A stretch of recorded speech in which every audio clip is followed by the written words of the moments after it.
శేఖర్ కమ్ముల డైరెక్షన్లో అకిరానందన్ హీరోగా ఎంట్రీ ఇవ్వబోతున్నాడు అంటూ ఇప్పుడు సోషల్ మీడియా వర్గాల్లో మాట్లాడుకుంటున్నారు. అయితే ఇందులో ఎంతవరకు నిజం ఉంది, ఎంతవరకు అబద్ధం ఉంది అని మనం మాట్లాడుకునే ముందు ఇప్పటి వరకు అయితే ముఖ్యంగా పవన్ కళ్యాణ్ గారి ఫ్యాన్స్తో పాటు మెగా అభిమానులతో పాటు చాలామంది సినిమా ప్రేమికులందరూ కూడా అకిరానందన్ ఎంట్రీ కోసం అయితే చాలా ఈగర్గా వెయిట్ చేస్తున్నారు. ఎందుకంటే ఆ ఒక కటౌట్ని కానీ, ఆ లుక్స్ని కానీ, బాడీ లాంగ్వేజ్ని కానీ చూస్తే ఉంటే అందరూ కూడా ఒక హాలీవుడ్ హీరోలాగా అనిపిస్తున్నాడు అని చెప్పేసి చాలామంది నమ్ముతున్నారు. సో అలాంటి వ్యక్తి పవన్ కళ్యాణ్ గారి కొడుకు. సో మరి ఆయన ఎంట్రీ కోసం ఇంకా ఎంత ఈగర్గా వెయిట్ చేస్తారంటే మరి ఇంకా మనకు తెలిసిందే, మెగా ఫ్యామిలీ నుంచి ఇప్పటికే చాలామంది హీరోలు ఉన్నారు. అయినప్పటికీ కూడా అకిరానందన్ పైన ఎందుకు ఇంత స్పెషల్ ఫోకస్, ఆయన ఎంట్రీ కోసమే ఎందుకు ఇంత ఈగర్గా వెయిట్ చేస్తున్నారంటే ఆయన కటౌట్ ఆ విధంగా ఉందన్నమాట. సో మరి ఆయన ఎంట్రీ ఇస్తే ఒక మాస్ చిరుత లాంటి సినిమాతోని ఎంట్రీ ఇవ్వాలి, రామ్ చరణ్ని ఏ విధంగా దింపారో ఆ విధమైనటువంటి సినిమాతోనే అకిరానందన్ కూడా ఎంట్రీ ఇవ్వాలి అని చెప్పేసి మెగా ఫ్యాన్స్ అభిమానులు మాత్రం చాలా ఈగర్గా వెయిట్ చేస్తున్నారు. కానీ ఇక్కడ శేఖర్ కమ్ముల అంటే మరి ఆయన కొంచెం క్లాస్ సినిమాలు చేస్తారు. ఇక్కడ కొంచెం ఫ్యాన్స్ అనే వాళ్ళు కొంచెం డిసప్పాయింట్ అవుతున్నారు. అరే మేము అకిరానందన్ని ఆయన బాడీ కటౌట్కి, ఆయన యొక్క లుక్స్కి ఒక మంచి మాస్ మూవీతో ఎంట్రీ ఇవ్వాలని చెప్పేసి మేము అనుకుంటూ ఉంటే ఇక్కడ శేఖర్ కమ్ముల దర్శకత్వంలో ఒక క్లాస్ మూవీతో ఎంట్రీ ఇస్తున్నారా అని చెప్పేసి కొంచెం డిసప్పాయింట్ అవుతున్నారు.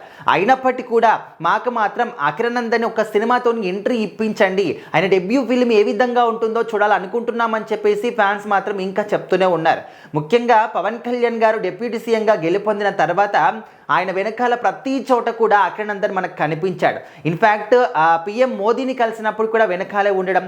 సో మరి ఇక్కడ ఇద్దరు కలిసి వస్తున్నప్పుడు ఆ తర్వాత ఎప్పుడైతే ఇద్దరు కలిసి కనిపించారో పవన్ కళ్యాణ్ గారిని ఎంతమంది ఫోకస్ చేసి చూసారో లేదో తెలియదు, కానీ అకిరానందన్ మీద మాత్రం స్పెషల్ ఫోకస్ పెట్టి ఆయన యొక్క కటౌట్స్ని, స్టిల్స్ని కానీ ఫొటోస్ తీసి సోషల్ మీడియాలో అప్లోడ్ చేసి చాలామంది అంటే ఇంకా ఎలాంటి అప్డేట్స్ కానీ, ఎలాంటి స్టిల్స్ కానీ, ఎలాంటి మూవీ అప్డేట్స్ కానీ ఏది కూడా అవ్వకముందే ఇంత భారీ లెవెల్లో అకిరానందన్కి మంచి బజ్ అనేది ఏర్పడిందనమాట.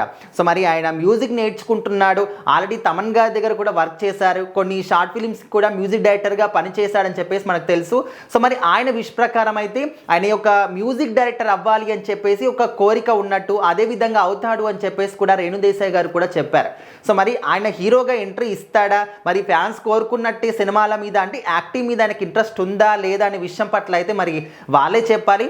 బట్ మెగా ఫ్యాన్స్ మాత్రం ఎదురు చూస్తున్నారు, చూడాలి మరి శేఖర్ కమ్ముల గారి దర్శకత్వంలో నిజంగానే అకిరానందన్ సినిమా చేస్తున్నాడా, ఇది కూడా ఒక రూమర్ మాత్రమేనా. ఇప్పటివరకైతే చాలామంది డైరెక్టర్స్ పేరు వినిపించాయి, త్రివిక్రమ్ గారే తీసుకొస్తారు అని చెప్పేసి ఇట్లా రకరకాలుగా పేర్లు వినిపించాయి. సో అవన్నీ కూడా రూమర్సే అని చెప్పేసి మనకు తెలిసింది. రీసెంట్గా ఏఐని క్రియేట్ చేసుకొని ఏఐ ద్వారా అకిరానందన్ ఫొటోస్ని కానీ, ఆయన ఫేస్ని కానీ, వాయిస్ని కానీ క్రియేట్ చేసుకొని దాన్ని ఒక పెద్ద సినిమాగానే తీసి యూట్యూబ్లో అప్లోడ్ చేశారు. మనం అది కూడా చూసాము. సో దాని మీద కేసు వేసుకోవడము, సో మళ్ళీ దాన్ని తీసేయడం అంతా కూడా జరిగిపోయింది.